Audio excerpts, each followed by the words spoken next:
په کابل کې د خوړو او درملو ملي ادارې له لوري 3 ورځنی د روغتیایي توکو نندارتون ایجاد شوی. دا چې په دې نندارتون کې څه نندارې ته ایښودل شوي دي او کوم ډول روغتیایي توکي نندارې ته ایښودل شوي، په همدې تړاو د مالان میډیا دغه ځانګړی راپور مه هېروئ.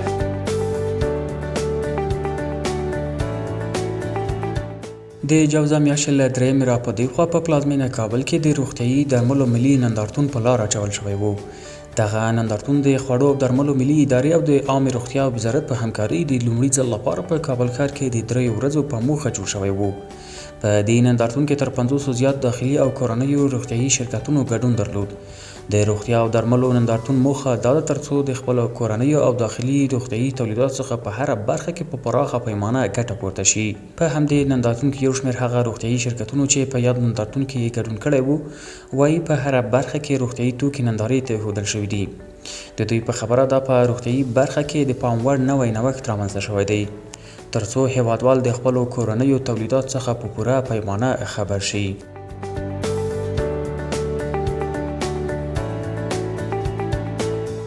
یکی از بزرگترین نمایشگاه تولید ادویه افغانستان که با اولین دفعه در تاریخ افغانستان همچین نمایشگاه دایر شد و مردم ما و شما الحمدلله میاین اشتراک میکنند در این نمایشگاه. دیگه ما بسیار خوش هستیم از برگزاری نمایشگاه. ما در این نمایشگاه الحمدلله بیش از 60 فابریکه تولیدی ادویه اشتراک کرده که از بخشای سیروم سازی، بخش سرجیکل، بخش دوا و از تمام بخشایی که در مربوط صحت میشه اشتراک کردن در این نمایشگاه. فرهنگ همچین نمایشگاه در افغانستان ما و شما دیده بودیم، متاسفانه کم است، کم رنگ است همین نمایشگاه و خواست ما از امارت اسلامی خصوصا از اداره ملی دوا و غذای افغانستان همی است که همچین نمایشگاه را همیشه دایر کنند تا که مردم افغانستان با نمایشگاه، با تولیدات ساخت وطنشان، با دوا آشنا شوند و بیاین اشتراک کنند و دوای خود بخرند. ډیر هیوادوالو په هغه کې ابتدا کې ګډون کړي، ممکن تاسو د سوشل میډیا د لارې هم خبر شوي یاست. سنو پارما یو سهامي شرکت دی چې د 1 کسانو څخه ایجاد دی چې په دې کې 1 کسان خصوصي سکتور ملي تاجران شرکت لري، ونډه لري او په دې شرکت کې خپل سرمایه‌ګذاري کړې ده. ستاسو د معلومات لپاره وایي چې سنو پارما 3 لینه فعلا په کار اچولي دي یا 3 خطه فعال دي چې په هغه کې د کپسول، شربت او ټابلیټ چې موږ د شربتو په لین کې په یو کاري شفت کې تقریبا په 8 ساعته کې د 80,000 بوتلو څخه تر 90,000 بوتلو پورې د کار ظرفیت لرو او کپسول د 800 په جریان کې یا د یو شفت په جریان کې تر 2 میلیونه کپسول زیات ظرفیت لرو. لومړی نندارتون زموږ اتحادیې او د خوړو او درملو د ملي ادارې د همغږۍ او د همکارۍ له وجې ایجاد شوی ده. هدف د دې نندارتون دا و چې موږ خپل هغه داخلي تولیدات، داخلي محصولات، داخلي درمل خلکو ته وړاندې کړو چې په افغانستان کې فعلا داسې یو درمل جوړیږي، داسې با کیفیته درمل زموږ په افغانانو کې په موږ کې داسې استعدادونه موجود دي ترڅو خلکو ته دا ورسول کړي او خلک په دې باندې آګاه شي. زموږ د خوار ملت د خلکو د قاچاقي درملو، د بې کیفیته درملو نه خلاص شي.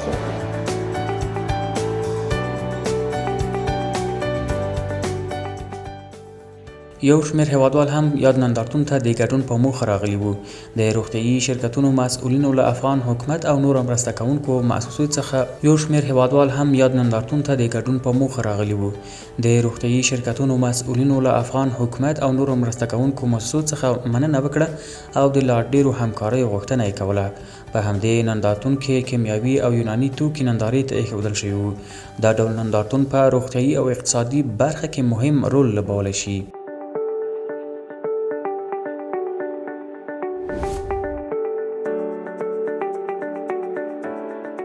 برگزاری همچنین نمایشگاه خیلی مؤثر و مفید است، خصوصا به تولیدات داخلی خصوصا ادویه افغانستان. دیگه دمی مدت 2-3 روز که میشه هم میبینیم هموطنان ما میان از نمایشگاه دیدار میکنند. دیگه جا داره که تشکری خاص کنیم از برگزار کنندگان همچنین نمایشگاه. دیگه قسمی که شما خبر دارین سالانه بیشتر از 1 میلیارد دلار ما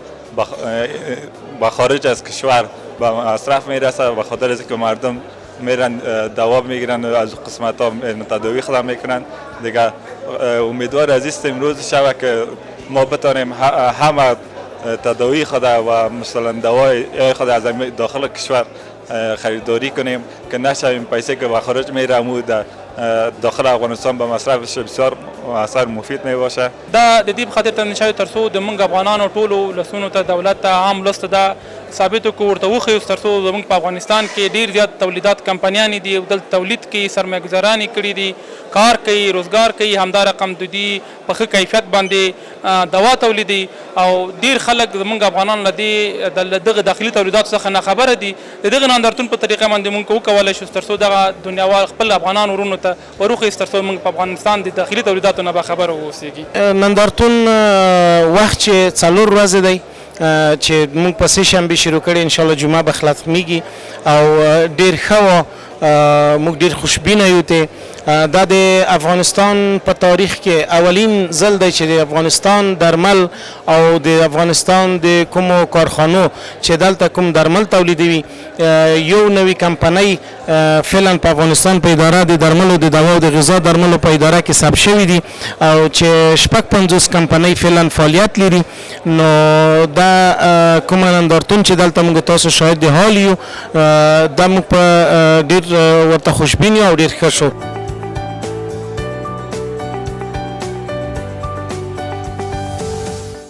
سارا بخشی چې د روغتیايي او درملو په نندارتون کې د یوه روغتیايي شرکت ګډونواله ده وایي په دې نندارتون کې مختلف ډوله روغتیايي شرکتونه ګډون کړی چې باید هیوادوال له خپلو تولیدات څخه په پوره توګه استفاده وکړي.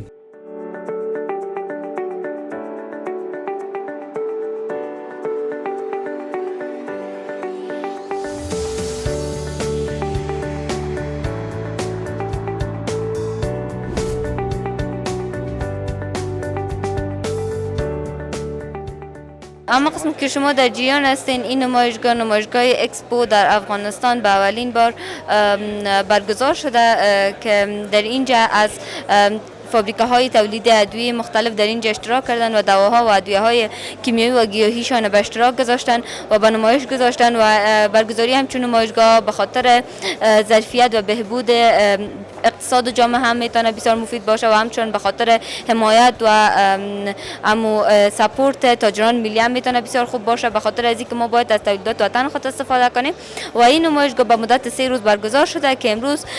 روز سوم نمایشگاه است. یک زمینه بسیار خوب فرصت فراهم شد برای تولیدات وطنی که تمام مسئولات تولید خود به نمایش بگذارند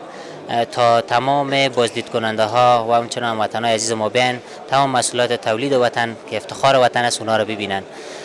و همچنان فابریک تولید ادویه میرف خوانده حدود 70 قلم تولید ادویه داره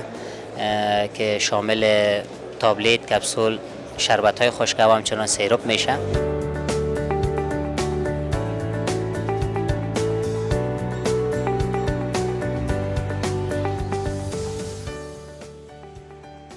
د یادول وړ ده چې په هیواد کې په هره برخه کې د ته ورته نندارتونونه په اوس وخت کې ایجادېږي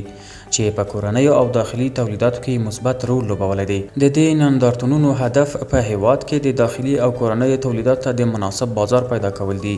چې زیات کسان بیا ورڅخه په هره برخه کې په پراخه پیمانه ګټه پورته کوي.